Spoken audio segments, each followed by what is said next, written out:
গ্রাম থেকে এসেছো? জি স্যার। তুমি যেহেতু গ্রাম থেকে এসেছো, গ্রাম নিয়ে তোমাকে একটা প্রশ্ন করি। জি স্যার, করেন। গ্রাম আর শহরের মধ্যে পার্থক্য কি? এটা একটা সামান্য বিষয়। গ্রামের মানুষ গরু ছাগল চড়ায় আর শহরের মানুষ পুকুর চড়ায়। তুমি তো দারুণ বলেছো। তোমার চাকরি হয়ে গেছে, আর একটা পরীক্ষা বাকি আছে। এখানে কি লেখা আছে পড়েন। সামনে বাঘ, গাড়ি আসতে চালান। এখানে গাড়ি প্রতিদিন অ্যাক্সিডেন্ট হয়, আমরা আটকাতে পারি না।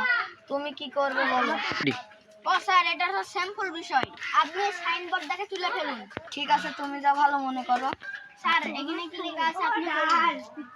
সামনে পুকুর, মেয়েরা গোসল করছে, গাড়ি জোরে চালান। এইবারে দেখুন স্যার।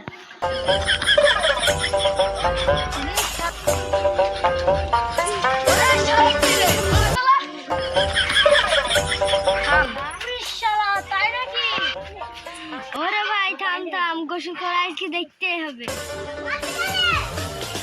থাম থাম থাম, তোদের কি হয়েছে? স্যার, সাইকেলের টায়ার লিক হয়ে গেছে। কই দেখি।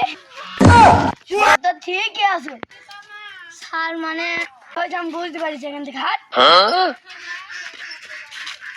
তুমি যা বুদ্ধি খাটিয়ে আসছো না, সেই বিশাল। তোমার চাকরি কম।